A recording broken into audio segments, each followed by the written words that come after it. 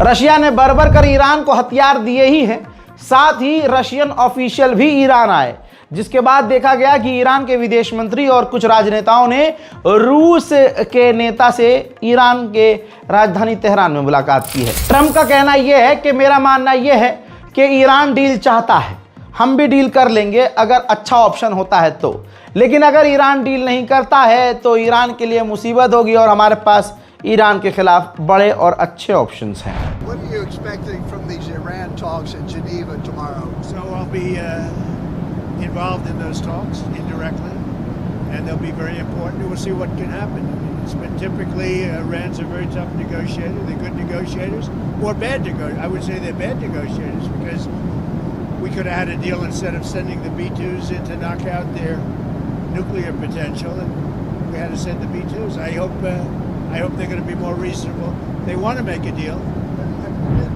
मेरे दोस्तों, इधर ईरान के विदेश मंत्री का उल्टा ही बयान आया है। उन्होंने कहा एक बयान देते हुए कि हमें अपना न्यूक्लियर डिसमेंटल करना होगा वरना वो हमें डिसमेंटल कर देंगे। मैं भी हैरत में हूं। और फिर उन्होंने कहा कि हमें साथ मिलकर काम करना चाहिए कि दुनिया परमाणु मुक्त हो जाए। सुन लीजिए। International law. The choice before us is clear. Either we dismantle nuclear weapons or they will one day dismantle us. Together we can work to achieve a world free of nuclear weapons. लेकिन Iran की फौज का बड़ा जबरदस्त बयान है भाई। ये वीडियो जारी किया गया है और ईरान के ऑफिसर ने, नेवल ऑफिसर, आर्मी ने कह दिया है कि हम स्टेट ऑफ हॉर्मूज को पूरी तरह से किसी भी वक्त बंद करने के लिए पूरी तरह से तैयार हैं। हम जब चाहे स्टेट ऑफ हॉर्मूज को बंद कर सकते हैं। हजरत आपकी स्क्रीन पर स्टेट ऑफ हॉर्मूज का ये एक मैप लगा रहा हूं ताकि हमारे मोमिनात जो ये वीडियो देख रहे हैं, जो व्यूवर्स हैं, उनको समझ में आया कि स्टेट ऑफ हॉर्मूज क्या है। समुद्र का एक छोटा सा हिस्सा जो स्क्रीन पे छोटा दिख रहा है लेकिन ये बड़ा है। दुनिया का एक हिस्सा दूसरे हिस्से से इसी समुद्री इलाके से जाता है। दुनिया में जो ट्रेड होता है सबसे ज़्यादा, दुनिया का दो भाग है, एक भाग से दूसरे भाग को यही स्ट्रेट ऑफ हॉर्मूज कनेक्ट करता है। इसका लगभग आधे से ज़्यादा कंट्रोल ईरान के पास है और ईरान अगर थोड़ा सा ज़्यादा ताकत लगा देता है तो उसको पूरी तरह से बंद कर सकता है। और अगर ये बंद हो गया तो आधी दुनिया दूसरी दुनिया से कट जाएगी, दूसरे हिस्से से कट जाएगी और इसका इम्पैक्ट पूरी दुनिया पर पड़ेगा। भारत पर भी पड़ेगा, Germany, France, Britain, Europe, China, सब पर पड़ेगा। तो ऐसे में अगर ईरान कह रहा है कि स्टेट ऑफ हॉर्मूज बंद कर देंगे तो ये बहुत बड़ी बात है। डोनाल्ड ट्रंप ने सोचा कि वेनेजुएला है ईरान, आज इतनी हवा टाइट है, इतनी हवा निकली हुई है कि इसने अपने छेद सुकोड़े हुए हैं। आज इसके मुंह से निकला है, इसने अपने मुंह से कहा है कि मैंने अपने अफसरों को कह दिया कि अगर उन्होंने मुझे मार दिया, अगर ईरान ने मुझे मार दिया तो फिर उनको मिटा देना है। आय हाय हाय, मुसलमानों जागो। ये डर अमेरिका के राष्ट्रपति के सीने में लाने वाला सऊदी अरब, तुर्की कोई और नहीं है, खामनाई है।